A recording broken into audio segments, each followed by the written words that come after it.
Hello hello sir, வணக்கம் sir. வணக்கம் sir, என் பேர் மகேஸ்வரி, மாநில பிஜேபி ஆஃபீஸ்லேருந்து கால் பண்ணுறேன் சார். நந்தினி மேடம் இருக்காங்களா சார்? நந்தினி மேடம் இல்லைங்களா, சொல்லுங்கள். நீங்கள் சார்? நான் ஹஸ்பண்ட் பேசுகிறேன். ஓகேங்க சார். அரசாங்க திட்டங்கள் பற்றி உங்கள் கருத்து பாரதிய ஜனதா கட்சிக்கு மிகவும் முக்கியமானது சார். பிரதமருடைய உஜ்வாலா திட்டத்தின் கீழ் மானிய கேஸ் வாங்கி யூஸ் பண்ணிட்டு இருக்கீங்களா சார்?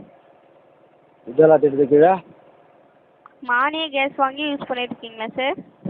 ஆமாங்க, 350 ரூபா விற்ற கேஸை வாங்கி இப்போ 900 ரூபாய் 950 ரூபாய் வாங்கிக்கிறோம். சொல்லுங்கள். ஓகேங்க சார். ஆ, மானியம் வருதுங்களா சார்? மானியம் வந்து கிட்டத்தட்ட ஒரு 3 வருஷம் ஆகுது. வந்துட்டுருக்குங்களா சார், இல்லை வரது இல்லைங்களா? வரலங்க, மானியமும் வரல. கேஸ் விலையும் 950 ரூபா 900 ரூபா 1000 ரூபா ஆகி போச்சுங்கிறேன். 300 ரூபா விற்ற கேஸு. ஓகேங்க சார். ஓகேங்க சார். மோடி அரசாங்கத்தால் தொடங்கப்பட்ட பிரதான் மந்திரி உஜ்வாலா திட்டத்தின் கீழ் 10 கோடி பெண்கள் பயனடைந்தனர் சார். வர லோக்சபா தேர்தலில் பாஜகவுக்கு வாக்களிப்பீங்களா சார்? நானும் ஓட்டு போட மாட்டேன். என்னால் முடிஞ்சா 100 ஓட்டு போடுறதுக்கு நான் வேலையை பார்ப்பேன்.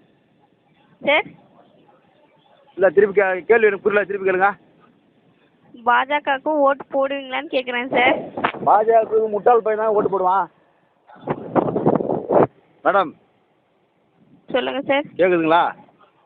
கேட்குதுங்க சார். பாஜகவுக்கு முட்டாள் பையன் தான் ஓட்டு போடுவான்.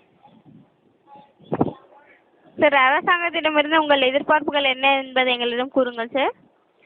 அரசாங்கம் இதனால் பாரதிய ஜனதா கட்சி உங்கள் நம்பிக்கையை பெற கடினமாக உழைக்க முடியும் சார். அப்படிங்களா உழைக்கிறது போதுங்க, சந்தோஷம். இப்போ உழைச்சிங்கிறதே போதும்.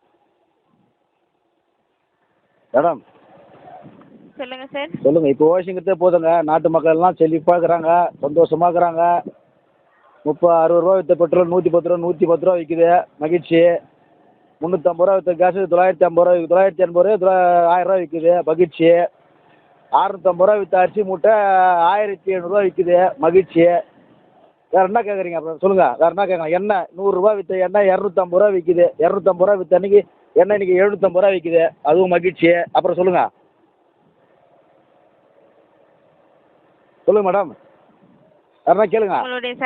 உங்களுடைய சட்டமன்ற தொகுதி சொல்லுங்கள் சார். சட்டமன்ற தொகுதி கேட்கல உங்களுக்கு தெரியுதுங்களா? உங்களுக்கு சட்டமன்ற தொகுதி என்னான்ட்டு தெரியாதுங்க சார். ஏன் தெரியாதுங்க? என்னங்க சார், நீங்கள் சொன்னாதாங்க சார் எனக்கு சட்டமன்ற தொகுதி தெரியும். அப்படிங்களா? ஆமாங்க சார். செய்யூர் சட்டமன்ற தொகுதி. சார், செய்யூர் சட்டமன்ற தொகுதிங்க. செய்யூருங்களா சார்? ஆமாம் மேடம். நீங்கள் கேட்குறீங்களா? இப்போ நீங்கள் என்ன நினைக்கிறீங்க? பிஜேபி பற்றி நீங்கள் என்ன நினைக்கிறீங்க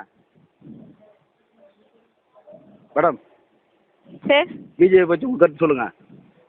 சார், நாங்கள் ஒர்க் பண்ணிட்டு இருக்கோங்க சார். இல்லைங்க, நம்ம பேசிக்குவோம். சொல்லுங்கள், நீங்கள் என்ன நினைக்கிறீங்க பிஜேபி பற்றி? நாட்டு நான் ஒன்றும் நினைக்கலைங்க சார்.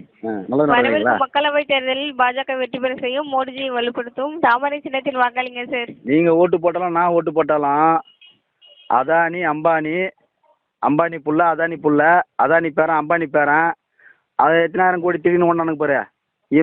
அவன் குடும்பம் தான் நல்லா இருக்கான். நீ நானும் கட்சியெல்லாம் ஓட்டு போட்டுன்னு தான் இருக்கணும். சரிங்களா? சரிங்க சார். ஆமாம். அப்புறமா உங்கள் புள்ள உங்கள் பையன் வந்து அரிசி வாங்கும்போது 5000 ரூபா விற்கும் ஒரு மூட்டை அரிசி. 1 லிட்டர் பெட்ரோல் வந்து 500 ரூபா விற்கும். 40 வச்சுக்க. தயவுசெய்து ஓட்டு மட்டும் போட்டுறாதீங்க. ஓகேங்க சார். நன்றிங்க சார். ரைட், வச்சு